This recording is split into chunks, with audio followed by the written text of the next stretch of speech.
نحمده ونصلي على رسوله اما بعد فاعوذ بالله من الشیطان الرجیم بسم اللہ الرحمن الرحیم رب اشرح لي صدری ویسر لي امری واحلل عقدۃ من لسانی یفقهوا قولی۔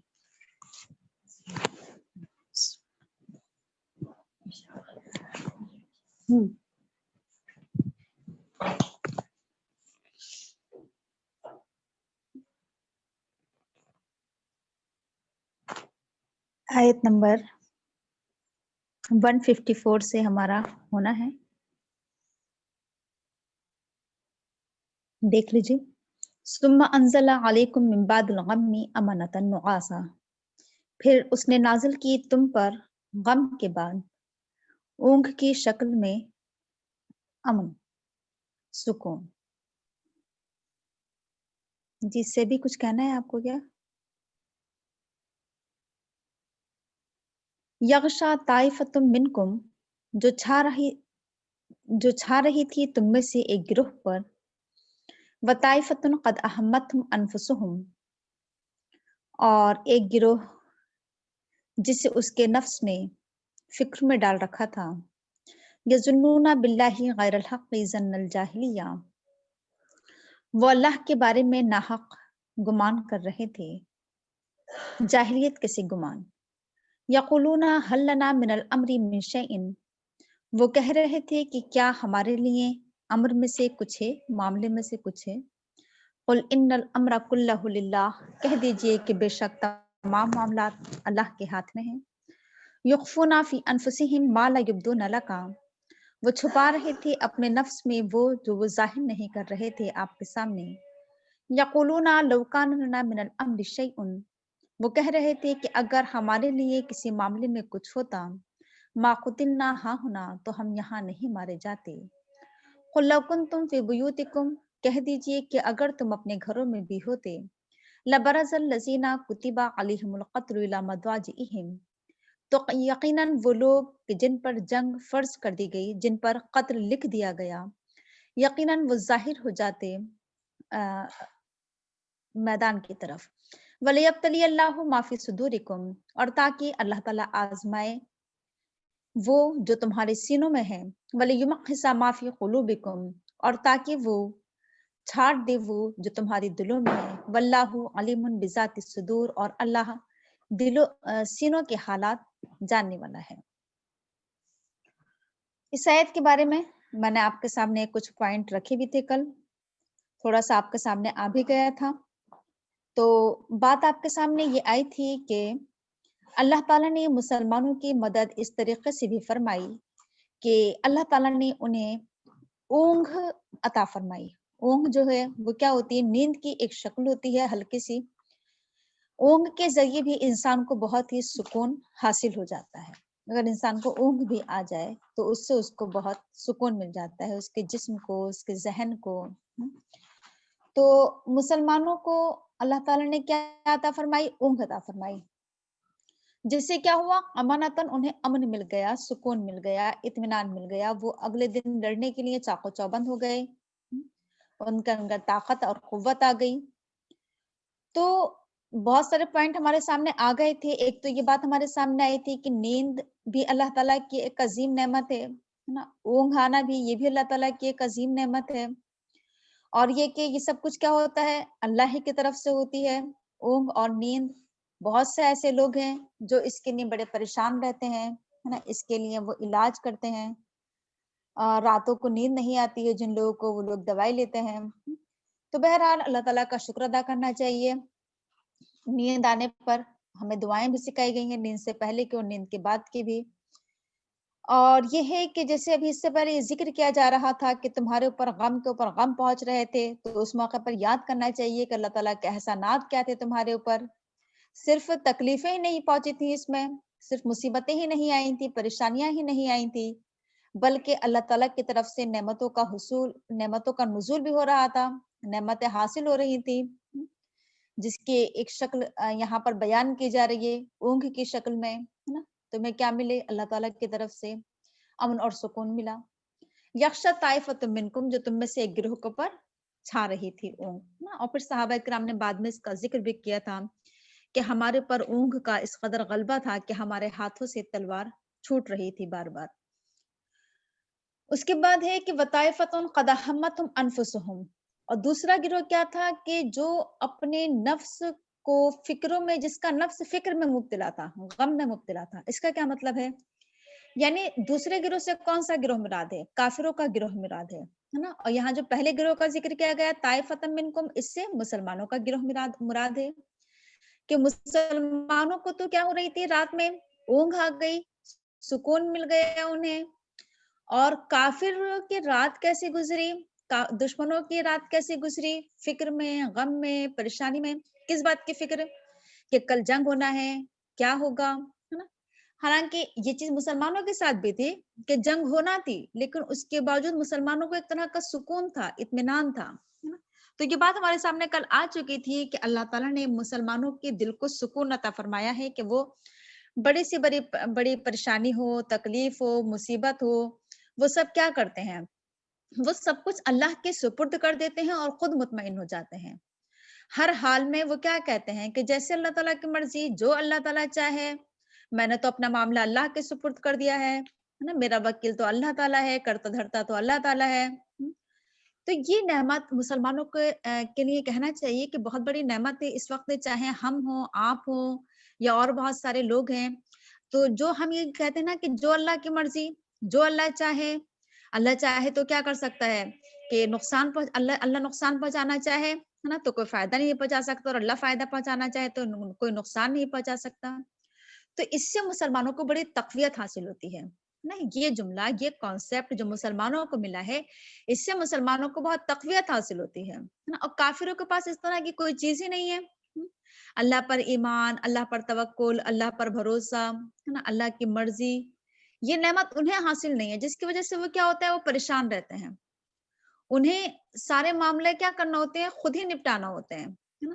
ساری فکریں کیا ہوتی ہیں، وہ اپنے اوپر لے لیتے ہیں کہ ہمیں یہ کرنا ہے اور کیا ہوگا، ہے نا، سارے غم اور فکر۔ اور ایک مسلمان کیا کرتا ہے، اپنے سارے غم اور فکر کیا کر دیتا ہے، اللہ کے سپرد کر دیتا ہے۔ وہ جو قرآن کریم میں آیت ہے نا کہ اللہم انی اشکو بسی و حزنی اللہ، کہ میں تو اپنے غم اور تکلیف سب کیا کرتا ہوں، اس سب کی شکایت اللہ ہی سے کرتا ہوں، ہے نا، سارے شکوے شکایتیں۔ اور وہ افوض امری الی اللہ، میں نے اپنا معاملہ تو کیا کر دیا ہے، اللہ کے سپرد کر دیا ہے۔ اس طرح کی بہت ساری آیات ہیں قرآن کریم میں، حسبی اللہ لا الہ الا ہوا علیہ توکلت وہو رب العرش العظیم، میرے لیے تو اللہ کافی ہے، اس کے سوا کوئی معبود نہیں ہے، میں نے اسی پر بھروسہ کیا، وہ عرش عظیم کا رب ہے۔ حسبنا اللہ و نعم الوکیل نعم المولا و نعم النصیر، ہے نا، میرے لیے اللہ کافی ہے، وہ بہترین کارساز ہے، بہترین مددگار ہے وہ۔ تو یہ تمام آیات جو ہے، اس سے مسلمانوں کو قوت ملتی ہے، طاقت ملتی ہے، سکون ملتا ہے، اطمینان نصیب ہوتا ہے۔ تو یہ بہت بڑی نعمت ہے مسلمانوں کے پاس، اطمینان اور سکون، جو کیا ہے، کافروں کے پاس نہیں ہے۔ تو لہٰذا اب انہیں کیا ہوتی ہے، پریشان رہتے ہیں وہ، ہے نا۔ تو ایک مسلمان کو یہ نہیں ہوتا ہے کہ کیا ہوگا، لیکن کافروں کو کیا رہتا ہے کہ کیا ہوگا، ہے نا۔ یہ چیز کیا ہونا چاہیے، صرف اور صرف کافروں کے ساتھ یہ معاملہ پیش آتا ہے۔ چلیے بہرحال، تو اسی چیز کا نقشہ یہاں پر کھینچا گیا ہے کہ وطائفتن قد احمتہم انفسہم، دوسرا گروہ کیا تھا کہ جو اپنے نفس کو فکروں میں گھیرے ہوا تھا، جسے ساری طرح کی فکریں تھیں، غم تھے، پریشانی تھی، ہے نا۔ اس کے بعد یہ کہ یظنون باللہ غیر الحق ظن الجاہلیہ، کہ وہ اللہ کے بارے میں ناحق جاہلیت کے سے گمان کر رہے تھے۔ کون؟ کافروں کا گروہ، دشمنان خدا، وہ کیا کر رہے تھے، اللہ کے بارے میں ناحق جاہلیت کے گمان کر رہے تھے۔ اس کا کیا مطلب ہے؟ اس کا مطلب یہ ہے کہ وہ کس طرح کی سوچ تھی ان کی، کافروں کی سوچ سراسر جاہلیت پر مبنی ہوتی ہے۔ ظاہر سی بات ہے، ایک تو یہ کہ ان کے پاس علم کی روشنی نہیں ہوتی ہے، اور علم کون سا ہے نا، وہ علم جو خدا تک پہنچا دے، وہ علم ان کے پاس نہیں ہوتا ہے۔ تو ان کی ساری سوچ، ان کے سارے خیالات، ان کے سارے گمان سب جاہلیت پر مبنی ہوتے ہیں۔ ان کے اللہ کے بارے میں ان کی سوچ کیا ہوتی ہے، صحیح نہیں ہوتی ہے، مناسب نہیں ہوتی ہے، غیر الحق، حق نہیں ہوتی ہے، حقیقت پر مبنی نہیں ہوتی ہے، سچائی پر مبنی نہیں ہوتی ہے۔ وہ اللہ کے بارے میں ناحق گمان کرتے ہیں، ہے نا، برے گمان کرتے ہیں۔ تو اس میں بھی کچھ پوائنٹ ہے ہمارے لیے، ہے نا۔ ایک تو یہ کہ کہ مسلمان جو اللہ کے بارے میں ان کا جو عقیدہ ہے، جو گمان ہے، وہ کس پر مبنی ہے؟ علم پر مبنی ہے نا؟ ایک مسلمان اللہ کے بارے میں کون سا خیال کرتا ہے؟ کس طرح کے گمان؟ جو اسی علم کے ذریعے حاصل ہوئے ہیں، جو اس نے اللہ تعالیٰ کے بارے میں جانا، پڑھا، لکھا، سنا ہے نا کتابوں سے، تو وہ ذہن میں ہمارے آتے ہیں اللہ تعالیٰ کے بارے میں خیال۔ اور جنہوں نے کیا کیا؟ علم حاصل نہیں کیا، اللہ تعالیٰ کو جانا نہیں، اللہ تعالیٰ کو پہچانا نہیں، اللہ کی معرفت حاصل نہیں کی، تو وہ اللہ کے بارے میں کیا کرتے ہیں؟ غلط گمان کرتے ہیں۔ تو ان کی سوچ جاہلیت پر مبنی ہوتی ہے اور مسلمانوں کی سوچ علم پر مبنی ہوتی ہے۔ وہ کیا کرتے ہیں؟ اللہ کے بارے میں ناحق گمان کرتے ہیں، اور ایک مسلمان کی سوچ اللہ کے بارے میں کیا ہوتی ہے؟ حق پر مبنی ہوتی ہے، سچائی پر مبنی ہوتی ہے، حقیقت پر مبنی ہوتی ہے۔ یہ بات تو ہمارے سامنے کل آ ہی گئی تھی کہ اللہ تعالیٰ کے بارے میں ہم جیسا گمان کرتے ہیں، اللہ کو ویسا ہی ہم اپنے سامنے پاتے ہیں، ویسے ہی ہمارے ساتھ معاملہ ہوتا ہے۔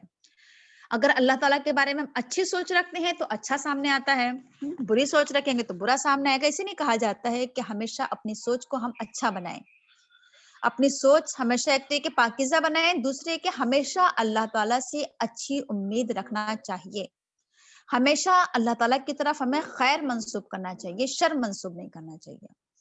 یعنی ذہن میں ہمیشہ کبھی اس طرح کے خیالات نہیں آنا چاہیے ذہن میں کہ اللہ تعالیٰ پتہ نہیں ہمارے ساتھ کیا کرنے والا ہے، پتہ نہیں کیا کر دے گا، اللہ تعالیٰ نے ہمارے ساتھ ایسا کیوں کیا، کیا وہ کچھ غلط کرنا چاہ رہا ہے نا؟ یہ سب کیا ہے؟ جاہلیت پر مبنی گمان ہے۔ اللہ تعالیٰ کے بارے میں سوچنا یہ چاہیے کہ اللہ تعالیٰ نے جو کچھ بھی میرے ساتھ کیا ہے، مجھے اس میں نظر تو نہیں آ رہا ہے ظاہری طور پر کہ اس میں کیا حکمت ہے، لیکن اللہ ہی بہتر جانتا ہے کہ اس کے اندر کیا بھلائی ہے، کیا حکمت ہے، کیا فائدہ ہے۔ جیسے میں نے آپ کے سامنے مثال دی تھی کل کہ مان لیجیے مثال کے طور پر کسی کا انتقال ہو گیا، اب ذہن میں اس طرح کا خیال آنا کہ یہ تو اللہ تعالیٰ نے ظلم کر دیا ہمارے ساتھ، یہ تو زیادتی ہو گئی ہمارے ساتھ، ایسا تو نہیں ہونا چاہیے تھا، اللہ نے ہمارے ساتھ ایسا کیوں کیا، کسی اور کے ساتھ ہو جاتا ہے نا۔ لیکن سوچنا کیا چاہیے اس موقع پر؟ سوچنا یہ چاہیے کہ یقیناً اللہ تعالیٰ نے جو کچھ بھی ہمارے ساتھ کیا ہے، اس کے اندر ضرور کوئی نہ کوئی خیر ہوگا، ضرور اس کے اندر کوئی بھلائی ہوگی، ضرور اللہ تعالیٰ نے ایسا کچھ انتظام پہلے سے کیا ہوگا کہ اللہ تعالیٰ کوئی بھلائی عطا کرنا چاہ رہا ہوگا، ہے نا؟ تو بہرحال یہ چیز ہے اس کے اندر، ہے نا۔ تو اللہ تعالیٰ کے بارے میں ہمیشہ ہماری سوچ کیا ہو؟ اچھی ہو۔ اللہ تعالیٰ سے ہمیں نیک توقعات رکھنا چاہیے، اچھی امیدیں رکھنا چاہیے۔ تو یہ ہے کہ کافروں کی سوچ اللہ تعالیٰ کے بارے میں کیا ہوتی ہے؟ غلط ہوتی ہے۔ اچھا، ان کے ذہن میں اس طرح کی چیزیں آ رہی تھی جنگ سے پہلے، ہے نا۔ ان کی یعنی فکریں کیا تھیں؟ کافروں کی فکر جنگ سے پہلے، ہے نا، کہ پتہ نہیں کیا ہو جائے گا اور کیا ہونے والا۔ یعنی اس میں ایک چیز یہ بھی ہے کہ حالانکہ ان کے پاس تعداد بھی بہت زیادہ، ان کے پاس ہتھیار بھی زیادہ، ان کے پاس جانور بھی بہت زیادہ، ہے نا، سب کچھ بہت زیادہ، اس کے باوجود بھی غم اور فکر میں مبتلا ہیں۔ اور مسلمانوں کا حال کیا ہے کہ نہ ان کے پاس تعداد ہے، نہ ہتھیار ہے، نہ اسلحہ ہے نا۔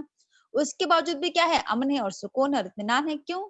کیونکہ ان کے ساتھ اللہ کی طاقت ہے، اور کافروں کے ساتھ کیا ہے؟ اللہ کی مدد نہیں، اللہ کی طاقت نہیں، اس لیے وہ پریشان ہے۔ کتنا بڑا فرق ہے یہ، نا، زمین و آسمان کا فرق جسے کہنا چاہیے۔ آگے ہے یقولون هل لنا من الامر من شیء، وہ کہہ رہے تھے کہ کیا ہمارے لیے اس معاملے میں کچھ ہے؟ قل ان الامر کلہ للہ، کہہ دیجئے کہ تمام معاملات اللہ ہی کے ہاتھ میں ہیں۔ اس میں آگے تھوڑا سا اور پڑھتے ہیں تو بات سمجھ میں آئے گی کہ یخفون فی انفسہم ما لا یبدون لک، کہ وہ اپنے نفس میں وہ بات چھپا رہے تھے جو وہ ظاہر نہیں کر رہے تھے آپ کے پاس۔ یقولون لو کان لنا من الامر شیء، وہ کہہ رہے تھے کہ اگر ہمارے ہاتھ میں کوئی معاملہ ہوتا کچھ بھی تو ما قتلنا ہا ہونا، تو ہم یہاں نہیں مارے جاتے۔ اب یہ بات کھل کر سامنے آئی کہ وہ کس طرح کس امر کی بات کر رہے ہیں، کس معاملے کے۔ اب میں نے شاید آپ لوگوں کو بتایا تھا شروع میں کہ جب جنگ شروع نہیں ہوئی تھی اور جب حضرت عباس نے کہلوایا تھا مدینے میں کہ یہ کافر جنگ کی تیاری کے ساتھ آ رہے ہیں، تو اس وقت مسلمانوں کے بیچ میں دو طرح کے کہنا چاہیے کہ خیالات سامنے آئے تھے۔ کچھ لوگوں نے تو یہ کہا تھا کہ ہم شہر کے اندر سے لڑیں گے، اور کچھ لوگوں نے یہ کہا تھا کہ ہم شہر سے باہر نکل کر لڑیں گے۔ یعنی جو لوگ جنگ بدر میں جن لوگوں نے حصہ نہیں لیا تھا، ان کی خواہش یہ تھی کہ ہم میدان جنگ میں جائیں اور جنگ لڑیں، اور کچھ لوگوں کا خیال یہ تھا کہ ہم شہر کے اندر سے ہی رہ کر کیا ہوں گے، لڑائی کریں گے، میدان جنگ میں نہیں جائیں گے۔ اب جب کیا ہوا کہ جنگ احد میں شکست کا سامنا کرنا پڑا اور کچھ جانی نقصان کا سامنا کرنا پڑا، صحابہ کرام کی شہادت ہوئی، تو پھر اب ان لوگوں کو کیا مل گیا؟ موقع مل گیا۔ آپ کو تو معلوم ہی ہوگا کہ ایک تو یہ کہ عبداللہ بن ابی 300 منافقین کو لے کر الگ ہو گیا تھا۔ اس کی بھی خواہش یہی تھی کہ ہم میدان جنگ میں جا کر نہ لڑیں اور اندر ہی سے لڑیں، اس لیے واپس آ گیا تھا کہ چونکہ ہماری بات مانی نہیں گئی، اس لیے ہم کیا ہو رہے ہیں؟ واپس ہو رہے ہیں، ہماری بات کو اہمیت ہی نہیں دی گئی۔ اب یہ منافقین اور کمزور ایمان والے، اب ان کے ذہن میں کیا چیز آئی؟ دیکھو اگر ہماری بات مان لی جاتی، اگر شہر کے اندر ہی سے لڑتے تو آج یہ نقصان نہ اٹھانا پڑتا۔ یہ بات وہ کیا کرنے لگے؟ بنانے لگے۔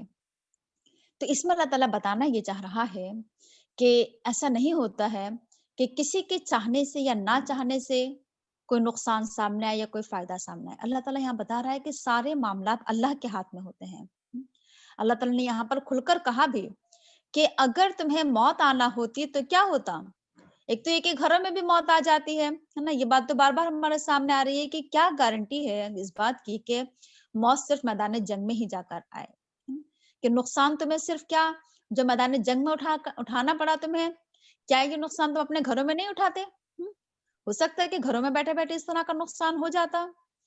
تو بہرحال اس پوری آیت کا اگر ہم نچوڑ دیکھیں تو وہ یہ ہے کہ تمام معاملات اللہ تعالیٰ کے ہاتھ میں ہوتے ہیں، فتح اور شکست اللہ کے ہاتھ میں ہوتی ہے، نفع اور نقصان سب اللہ کے ہاتھ میں ہوتا ہے نا۔ یہ بات ہمارے سامنے آ چکی ہے نا کہ تمام معاملات ایک تو یہ کہ اللہ کے سپرد کر دینا چاہیے، اور تمام معاملات کا ذمہ دار اللہ تعالیٰ ہوتا ہے۔ نہ تو کسی کے چاہنے سے کیا ہوتی ہے؟ فتح اور شکست نصیب ہوتی ہے، نہ کسی کے کرنے سے، نہ کسی کے پہنچانے سے۔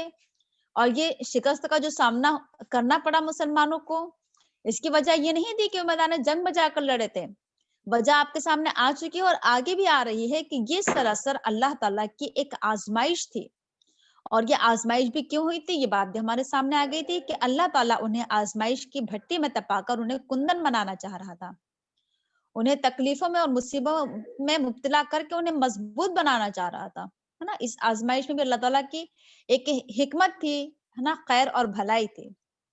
تو بہرحال اب آپ کے سامنے بات سمجھ میں آ گئی ہوگی کہ وہ اپنے دل میں کیا اصل میں چاہے وہ منافق ہوں، ہے نا، یا کافر ہوں، وہ لوگ اپنے دلوں میں مسلمانوں کے تعلق سے ایک کیا رکھتے ہیں؟ کون سا جذبہ رکھتے ہیں؟ نفرت کا جذبہ رکھتے ہیں، دشمنی کا جذبہ رکھتے ہیں، حسد اور جلن کا جذبہ رکھتے ہیں۔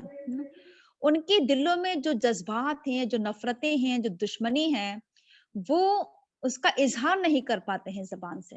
یخفون فی انفسہم ما لا یبدون لک، وہ اپنے دل میں وہ چیز چھپاتے ہیں جس کا وہ اظہار آپ کے سامنے نہیں کر پاتے ہیں۔ ابھی تک تو صرف وہ اتنی ہی بات کہہ رہے ہیں کہ یقولون لو کان لنا من الامر شیء ما قتلنا ھاہنا، کہ اگر ہماری بات مان لی جاتی، ہمارا مشورہ مان لیا جاتا، ہمارا کچھ عمل دخل ہوتا اس میں، تو آج ہم یہاں نہیں مارے جاتے، ہے نا۔ کہہ تو صرف اتنا رہے ہیں یہ، لیکن اس سے بڑھ کر ان کے دل میں نفرت چھپی ہوئی ہے، اس سے بڑھ کر ان کے دل میں کیا ہے؟ دشمنی چھپی ہوئی ہے نا۔ تو اللہ تعالیٰ نے جواب دے دیا کہ ان الامر کلہ للہ، کہہ دیجیے کہ تمام معاملات تو اللہ کے ہاتھ میں ہیں، فتح اور شکست اللہ کے ہاتھ میں ہے، نقصان اور نفع اللہ کے ہاتھ میں ہے، کسی انسان کے ہاتھ میں نہیں ہے، کسی کے چاہنے نہ چاہنے سے کچھ نہیں ہوتا ہے۔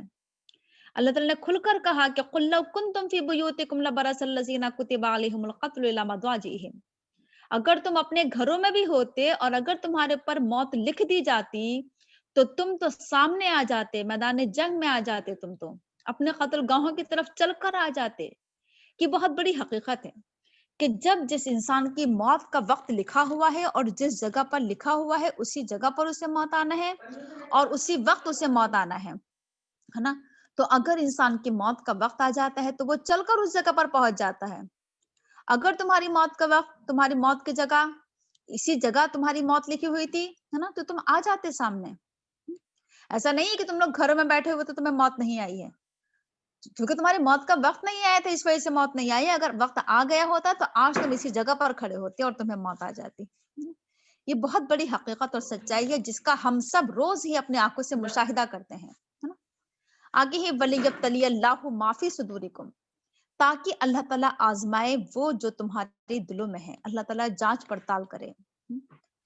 تو یہ سب کچھ کیوں ہوا؟ اللہ تعالیٰ بتانا یہ چاہ رہا ہے کہ یہ مسلمانوں کو جو جانی نقصان اٹھانا پڑا، جو شکست کا سامنا کرنا پڑا، اور بہت سارے غموں کا سامنا، جو آپ کے سامنے بات آئی تھی کہ اللہ کے رسول کی شہادت کی افواہ اور صحابہ کرام کا بہت زیادہ زخمی ہونا، یہ سب کچھ نقصانات، یہ غم، یہ سب کچھ کیوں ہے نا؟ اس سے پہلے بھی یہ آیت آئی تھی کہ اللہ تعالیٰ یہ چاہ رہا تھا کہ تم غمگین نہ ہو اس پر جو تم کھو دو، تم مصیبتوں پر غمگین نہ ہو.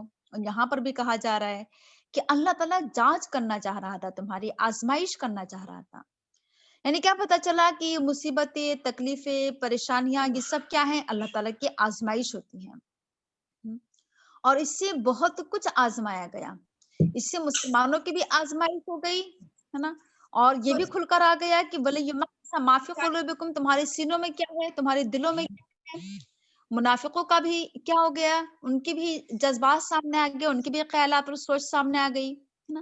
ایک ایک چیز سامنے آ گئی تھی، ایک ایک چیز کھل کھل کر سامنے آ گئی تھی ہے نا. اب یہ بات تو آپ کے سامنے کئی مرتبہ آ چکی ہے کہ اس جنگ میں مسلمانوں کے جو جذبات ہمارے سامنے آئے، ان کی جو جانثاری سامنے آئی، ان کی جو محبت کی مثال سامنے آئی، اگر شاید اس طرح یہ جنگ کا پاسا نہ پلٹا ہوتا تو شاید مسلمانوں کے جذبات سامنے ہمارے نہیں آ پاتے. شاید آپ کے سامنے یہ بات آئی تھی کہ کس طریقے سے صحابہ کرام اللہ کے رسول صلی اللہ علیہ وسلم کا دفاع کر رہے تھے، کیسے صحابہ کرام اللہ کے رسول صلی اللہ علیہ وسلم کے اوپر اپنی جانیں قربان کر رہے تھے ہے نا. جب مسلمانوں نے حواس باختہ ہو گئے تھے، دشمنوں نے پیچھے سے حملہ کیا تھا، تو اللہ کے رسول صلی اللہ علیہ وسلم اپنی جگہ پر جمے ہوئے تھے، کھڑے ہوئے تھے اور آواز لگا رہے تھے کہ اے اللہ کے بندو میری طرف آؤ ہے نا. میدان جنگ کی طرف بلا رہے تھے مسلمانوں کو.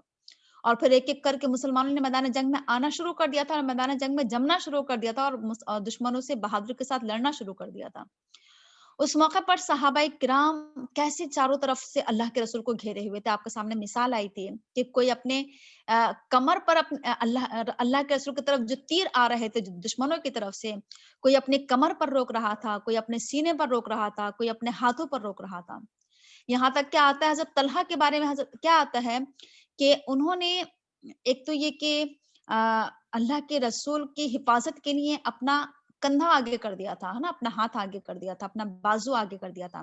سارے تیر اپنے ہاتھوں پر روک رہے تھے، یہاں تک کہ ان کا وہ پورا ہاتھ شل ہو چکا تھا ہے نا، بیکار ہو چکا تھا، جیسے پیرالائز ہو جاتا ہے، بالکل بیکار ہو چکا تھا، کسی کام کے قابل نہیں رہا تھا. تو انہوں نے اپنا دوسرا بازو آگے کر دیا تھا حضرت طلحہ نے ہے نا. تو اگر اس طرح کا یہ منظر سامنے نہ آتا تو مسلمانوں کی یہ جانثاری، یہ قربانی، یہ محبت کے جذبات شاید ہمارے سامنے نہیں آ پاتے. یہاں تک کہ صحابہ کرام کہتے ہیں کہ ہم نے خود اپنی آنکھوں سے دیکھا ہے کہ حضرت طلحہ کا وہ ہاتھ جو انہوں نے اللہ کے رسول کی دفاع میں، اللہ کے رسول کی محبت میں، ان کا جو بازو شل ہو گیا تھا ہے نا. تو صحابہ کرام اس کو اصل میں، یہ جو صحابہ کرام ہیں یہ عشرہ مبشرہ میں سے ہیں کہ جنہیں دنیا میں جنت کی خوشخبری دے دی گئی تھی ہے نا. کیوں دی گئی تھی؟ انہیں جذبات کی وجہ سے، انہیں محبتوں کی وجہ سے، انہیں جانثاری کی وجہ سے ہے نا، انہیں قربانیوں کی وجہ سے جو انہوں نے اللہ کے رسول کے ساتھ کی.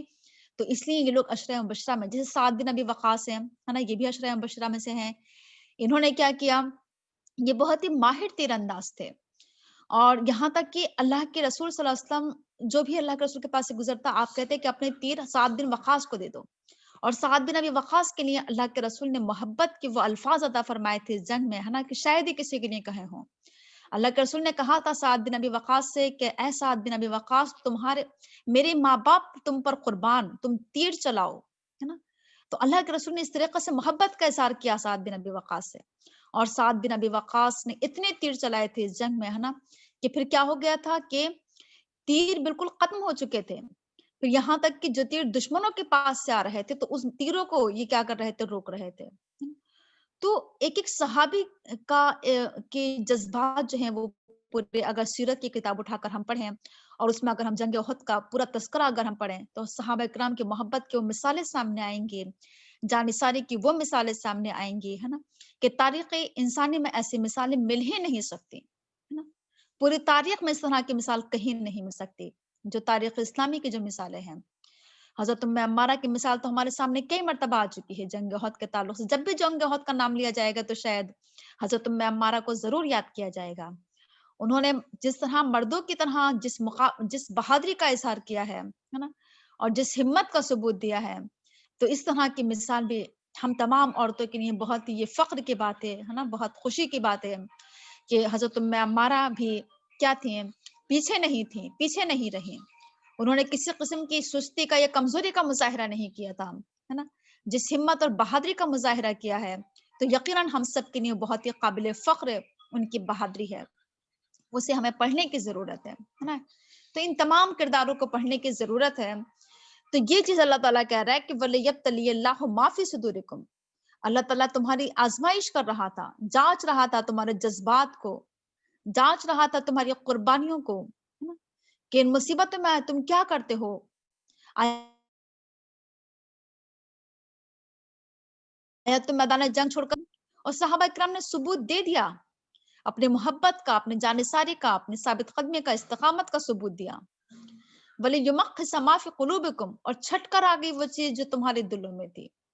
یعنی منافقین کا کردار بھی سامنے آ گیا، ان کی بزدلی سامنے آ گئی، ان کی کم ہمتی سامنے آ گئی، ان کا بغض اور حسد اور جلن سامنے آ گیا، ان کی دشمنی نفرت سامنے آ گئی کہ کیسے وہ اپنے 300 ساتھیوں کو لے کر الگ ہو گئے راستے ہی سے، ہے نا. یہ چیز بھی سامنے آ گئی.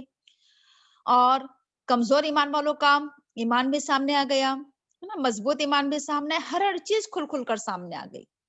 یمخصا چھٹ کر سامنے آ گئی، بالکل ممتاز ہو گئی، ایک ایک چیز خالص ہو گئی، الگ ہو گئی.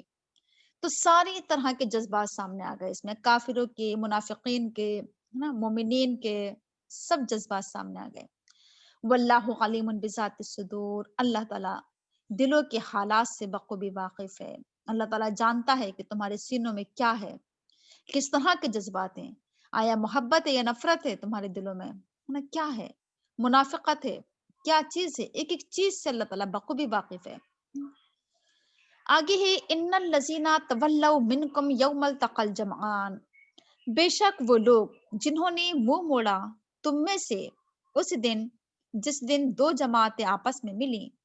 انما استزلهم الشیطان، بے شک شیطان نے انہیں پھسلا دیا، ببعض ما کسبوا، ان کے بعض اعمال کی وجہ سے. وَلَقَدْ عَفَا اللَّهُ عَنْهُمْ، اور یقیناً اللہ نے انہیں معاف کر دیا.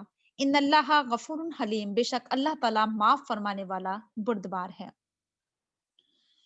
اس میں بھی یہی بتایا جا رہا ہے، یوم التقى الجمعان سے مراد نا یہی جنگ ہے، جنگ احد ہے. وہ دن جس دن دو جماعتیں ملی، ہے نا. جنگ احد کا نقشہ کھینچا جا رہا ہے کہ جنگ احد میں کیا ہوا تھا. ایک تو یہ کہ تولوا منکم سے مراد ایک تو وہ لوگ ہیں کہ جنہوں نے کیا کیا، جو راستے میں سے الگ ہو گئے، منہ موڑ لیا، پیٹ پھیر لی، ہے نا، ساتھ نہیں دیا مسلمانوں کا. ایک تو وہ لوگ، اور دوسری کیا چیز سامنے آئی تھی، دوسرا کیا چیز جو آپ کے سامنے بار بار آ رہی ہے کہ 50 صحابہ کرام کو جو ایک اس پر پہاڑی پر کھڑا کیا گیا تھا عبداللہ بن جبیر کی قیادت میں. اور پھر کیا ہوا تھا پتہ، ان کے اوپر کیا چیز غالب آ گئی تھی. شیطان ان کے اوپر غالب آ گیا ایک طریقے سے نا. شیطان نے انہیں گمراہ کر دیا، ورغلا دیا، بہکا دیا. ان کے اوپر کیا ہو گیا، دولت کی محبت، مال کی محبت، دنیا کی محبت غالب آ گئی، جس کی وجہ سے کیا ہوا، نقصان اٹھانا پڑا. تو اللہ تعالیٰ یہاں پر بتا رہا ہے کہ انما استزلهم الشیطان، شیطان نے انہیں بہکایا، انہیں گمراہ کیا، انہیں پھسلا دیا، وہ سلپ ہو گئے، ہے نا. شیطان نے کیا، اور کیوں کیا، ببعض ما کسبوا، ان کے بعض اعمال کی وجہ سے. اب یہاں پر کچھ پوائنٹ ہے ہمارے لیے سیکھنے کے، اور وہ کیا ہے. ایک تو یہ ہے کہ شیطان ہمیں کب گمراہ کرتا ہے، کب ورغلاتا ہے، کب بہکاتا ہے. ہم شیطان کے جھانسے میں کب آتے ہیں، ببعض ما کسبوا، ہے نا، اپنی ہی کوتاہیوں کی وجہ سے، اپنے لغزشوں کی وجہ سے، اپنے بعض اعمال کی وجہ سے. جب دنیا کی محبت ان کے اوپر غالب آئی، دولت کی محبت، مال غنیمت کی محبت ان کے اوپر غالب آئی، تو پھر کیا ہوا، شیطان نے بھی ان کا پھر ساتھ دیا، ہے نا. یعنی شیطان بھی ایسے ہی لوگوں پر اثر انداز کہہ لیجئے، ایسے ہی لوگوں پر غلبہ پا لیتا ہے جو خود اپنے آپ کمزور پڑ جاتے ہیں. یعنی شیطان ہمارے اوپر جب کیا ہوتا ہے، مضبوطی کے ساتھ ہمیں اپنے فریب میں جب پھانستا ہے، وہ ہم اس کے چنگل میں جب پھنستے ہیں، جبکہ ہم خود کمزور پڑ جاتے ہیں. آج شیطان جو ہمارے اوپر غالب ہے، ہم سب کے اوپر، اور ہم شیطان کی جو اطاعت کر رہے ہیں وہ کیوں کر رہے ہیں، ہے نا؟ کیا اس میں صرف اور صرف شیطان کا عمل دخل ہے؟ کیا شیطان کے پاس ساری طاقت ہے کہ وہ ہمیں اپنے جھانسے میں لے رہا ہے نا؟ کیا ہماری اپنی کوئی یعنی اسی یہ ہے کہ جب چونکہ ہم کمزور پڑ گئے ہیں، ہے نا؟ تو اس لیے کیا ہوا، شیطان ہم پر غالب ہو گیا۔ تو اس میں ایک تو یہ ہے کہ سب سے پہلے ہمیں اپنے آپ کو مضبوط بننا ہوگا، ہے نا؟ ہم ہر بار جو ہے شیطان کو دوش نہیں دے سکتے کہ کیا کریں، شیطان غالب آ جاتا ہے ہر کام میں۔ سب سے پہلے یہ دیکھیں کہ ہم تو کمزور نہیں پڑ گئے تھے، کہیں ہمارے دل میں تو یہ چیز نہیں آ گئی تھی، دنیا تو نہیں آ گئی تھی، دولت کی محبت تو نہیں آ گئی تھی، مال کی محبت تو نہیں آ گئی تھی۔ ایک بات یہ بھی اس میں سامنے آئی کہ یہ دولت کی محبت، یہ مال کی محبت، یہ دنیا کی محبت، یہ بہت کہنا چاہیے بہت خطرناک چیز ہے۔ اسی وجہ سے یہ شکست کا سامنا، اور اسی وجہ سے یہ جانی نقصان، اسی وجہ سے بہت سارے نقصانات کا جو سامنا کرنا پڑا، اس کے ساری وجہ کیا ہے؟ دنیا کی محبت، ہے نا؟ لالچ، طمع، ہرس، یہ چیز انسان کو آج بھی کیا کر رہی ہے؟ نقصان پہنچا رہی ہے نا؟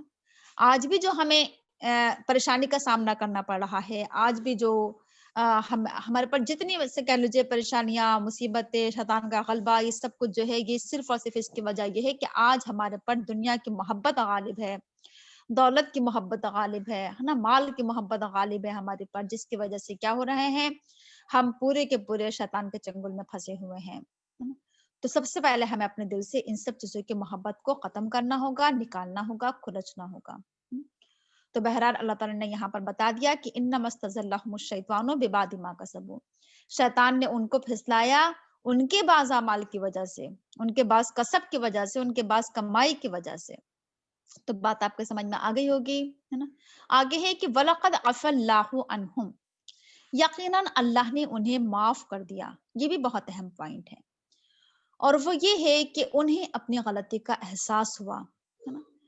ان سے ایک تو یہ کہ ان کا اپنے غلطی کا احساس ہوا کہ یہ ہم نے کیا کر دیا، کاش ہم نے اللہ کے رسول کی اطاعت کر لی ہوتی، کاش ہم اپنی جگہ سے نہیں ہٹے ہوتے، ہے نا؟ اچھا یہ بھی تھوڑا ان کو ایک غم جو یہ کہا گیا تھا نا قرآن میں کہ تمہیں غم کے اوپر غم پہنچا، ایک غم یہ بھی انہیں بہت بڑا غم ہوا کہ یہ ہم کیا کر بیٹھے، یہ تو بہت بڑی غلطی کر بیٹھے، ہم نے اللہ کے رسول کی نافرمانی کی۔ یہ غم ان کو بہت بڑا غم پہنچا تھا کہ یہ ہم نے کیا کر دیا، ہے نا؟ تو یہ اپنی غلطی کا احساس ہونا، اپنے گناہ کا احساس ہونا، یہ چیز اللہ تعالیٰ کو بہت پسند ہے کہ کوئی انسان اپنی غلطی پر نادم ہو، اپنی غلطی پر شرمندہ ہو، اپنی گناہوں پر افسوس کا اظہار کرے، یہ چیز اللہ تعالیٰ کو بہت پسند ہے۔ اصل میں آج اگر دیکھا جائے تو ہمارے اندر کیا چیز آ گئی ہے؟ جیسے شیطان تھا، شیطان نے غلطی کی تھی کہ اس نے آدم کو سجدہ نہیں کیا، اللہ کی نافرمانی کی، اس کے بعد کیا ہوا تھا؟ اسے اپنے غلطی کا احساس نہیں ہوا تھا، اس نے اپنے غلطی پر جسٹیفائی کیا تھا، اور کیا کیا تھا کہ چونکہ میں انسان سے بہتر ہوں، چونکہ میں آگ سے بنا ہوں، میں کیوں انسان کے آگے سجدہ کروں گی، تو مٹی سے بنا ہے نا؟ اسے اپنے غلطی کا احساس نہیں ہوا تھا۔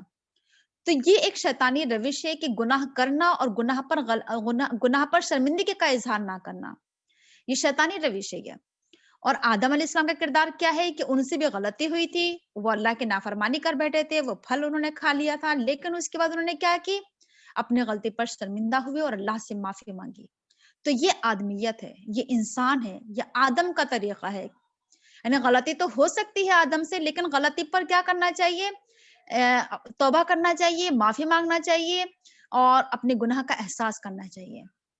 تو یہ چیز ہے کہ آج بھی ضرورت اس بات کی ہے کہ ایسا نہیں ہے کہ ہم سے غلطی ہونا ہی نہیں چاہیے۔ اگر انسان ہونے کے ناطے، ایک بشر ہونے کے ناطے ہم سے کوئی غلطی ہو جائے تو کیا کرنا چاہیے؟ اپنی غلطیوں پر شرمندہ ہونا چاہیے، ندامت کا اظہار کرنا چاہیے، اور پھر یہ ندامت کا اظہار کرنے کے بعد اللہ سے معافی مانگنا چاہیے کہ اللہ تعالیٰ تو ہمیں معاف کر دے، یہ تو ہم سے بہت بڑی غلطی ہو گئی۔ تو کیا ہوا پھر کہ وَلَقَدْ عَفَا اللَّهُ عَنْهُمْ، اللہ تعالیٰ معافی کو بہت پسند کرتا ہے، اللہ تعالیٰ توبہ کو بہت پسند کرتا ہے نا؟ توبہ کرنے والے بندوں سے محبت کرتا ہے اللہ تعالیٰ۔ تو توبہ اللہ تعالیٰ کو بہت پسند ہے، جب اللہ تعالیٰ سے کوئی معافی مانگتا ہے تو اللہ تعالیٰ کی طرف پلٹتا ہے تو اللہ تعالیٰ بہت خوش ہوتا ہے اس بندے سے، تو اللہ تعالیٰ پھر اسے معاف کر دیتا ہے۔ وہ یہ نہیں کرتا ہے کہ بندے سے یہ کہے کہ تم نے ایسا کیا کیوں، ہے نا؟ کیا ہی کیوں تم نے ایسا، اس طرح کی باتیں نہیں کرتا ہے۔